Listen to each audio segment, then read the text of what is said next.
Good morning students.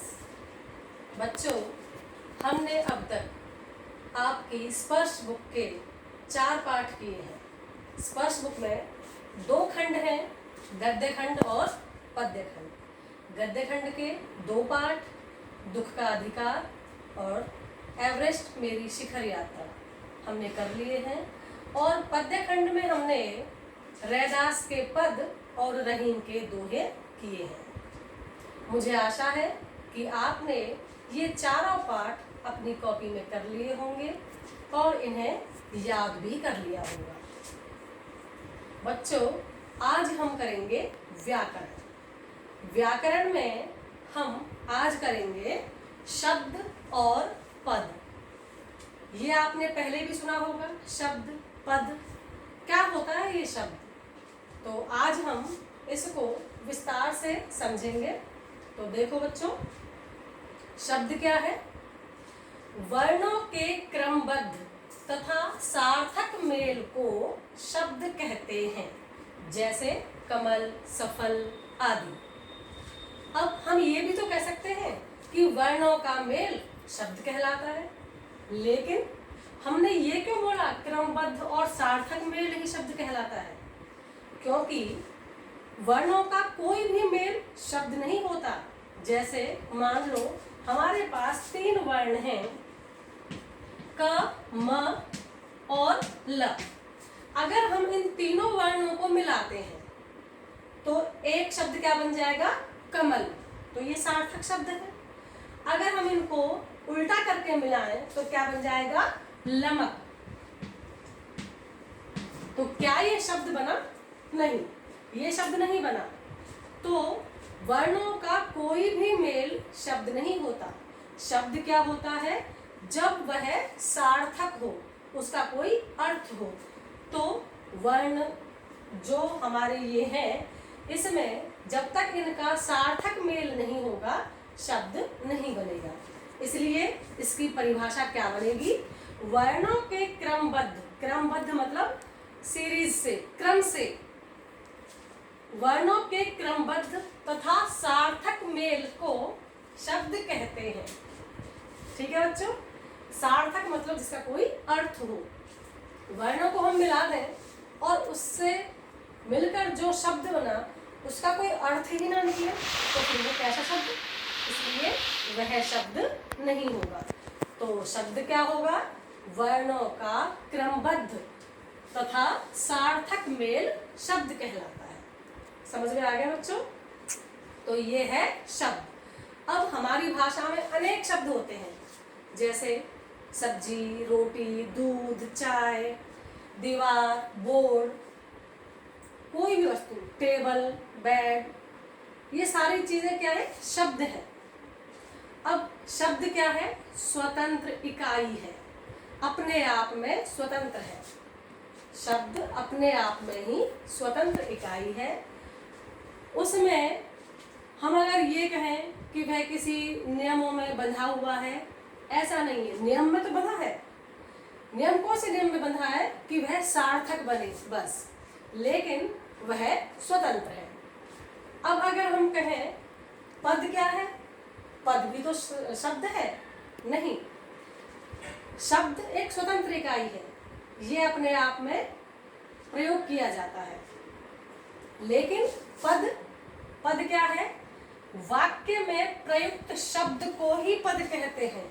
शब्द को पद तो कहते हैं, लेकिन किस अवस्था में? जब वह शब्द वाक्य में प्रयोग किया जाए, जब वह वाक्य में प्रयोग होकर व्याकरणिक नियमों में बंध जाए, तो वह पद कहलाता है। अब कैसे? जैसे लड़का घर गया, या राम ने खाना खाया, या मोहन स्कूल गया। तो कितने सारे वाक्य हैं ये? तो ये वाक्य में जिन शब्दों का हम प्रयोग कर रहे हैं, वही शब्द हमारे पद हैं। समझ में आया बच्चों? देखो, शब्द क्या है? वर्णों का सार्थक मेल शब्द कहलाता है। और पद क्या है? वही शब्द जब वाक्य में प्रयोग हो जाए तो वह पद कहलाता है। अब दोनों में अंतर क्या है, दोनों में क्या अंतर है? तो सबसे पहले शब्द क्या है, एक स्वतंत्र इकाई है, लेकिन पद स्वतंत्र इकाई नहीं है। दूसरा, शब्द नियमों में बंधा हुआ नहीं है, लेकिन वाक्य व्याकरणिक नियमों में बंधा हुआ है। शब्द अपने आप में पूरा है, लेकिन पद वाक्य के ऊपर निर्भर करता है। अब वाक्य जब हम लिखते हैं तो उसका एक नियम होता है कि वाक्य लिखने में सबसे पहले क्या आना चाहिए। तो वाक्य लिखने में सबसे पहले क्या आता है, कर्ता। कर्ता के बाद क्या आना चाहिए, कर्म। उसके बाद क्या आना चाहिए, क्रिया। कर्ता, कर्म, क्रिया। अब हम इसको ध्यान में रखते हुए वाक्य बनाए तो क्या बनेगा, कर्ता कोई भी क्या बनाएंगे, मोहन। कर्म स्कूल, क्रिया गया, जाना क्रिया। तो इसमें एक नियम है शब्द को प्रयोग करने का, तो यह होता है पद। तो अब समझ में आया बेटा दोनों में अंतर क्या है। शब्द एक स्वतंत्र इकाई है, लेकिन पद स्वतंत्र इकाई नहीं है। शब्द किसी नियम में बंधा हुआ नहीं है, बस हमें यह ध्यान रखना है कि यह सार्थक मेल हो, वर्ण का सार्थक मेल हो। लेकिन पद क्या है, यह स्वतंत्र इकाई नहीं है और यह वाक्य में व्याकरणिक नियमों में बंधा हुआ होता है। तो शब्द वर्णों का क्रमबद्ध तथा सार्थक मेल शब्द कहलाता है और वाक्य में प्रयुक्त शब्द को ही पद कहा जाता है।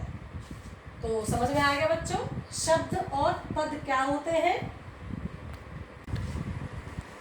बच्चों अब तक आपने क्या समझा, शब्द और पद में अंतर, शब्द क्या है, पद क्या है और दोनों में क्या अंतर है। अब आगे देखिए, वाक्य में जब पद बन जाता है, मतलब शब्द जब वाक्य में आता है तो वह पद बनता है। तो वाक्य में शब्द के आने के बाद वह कोई ना कोई प्रकार्य अवश्य करता है। प्रकार्य समझते हैं क्या होता है, प्रकार्य मतलब फंक्शन। वह कोई ना कोई फंक्शन अवश्य करता है, तो वह वाक्य में बन जाता है। जैसे अब जो पढ़ाने का काम करते हैं उनका क्या पद कहलाता है, अध्यापक। और जो इलाज करते हैं उन्हें क्या पद प्राप्त होता है, डॉक्टर। ऐसे ही खाना बनाने वाले को क्या कहा जाता है, उसे कौन सा पद मिलता है, रसोइया। तो जो भी कार्य करता है उसके अनुसार उसे पद प्राप्त होता है। ठीक वैसे ही वाक्य में शब्द जब पद बनता है तो वह कोई ना कोई प्रकार करता है, तो वह पद बन जाता है। तो समझ में आया बच्चों आपको शब्द और पद क्या है। एक बार फिर से देखिए, शब्द क्या है, वर्णों का सार्थक मेल। अगर हम देखें तो क्या होता है, सबसे छोटी इकाई क्या होती है, वर्ण। वर्ण जानते हैं कौन कौन से होते हैं, स्वर व्यंजन, अ आ इ ई क ख ग, आप जानते ही हैं। तो सबसे छोटी इकाई क्या है, वर्ण। सबसे छोटी इकाई क्या है, वर्ण। और जब वर्णों को मिलाया तो क्या बना, शब्द।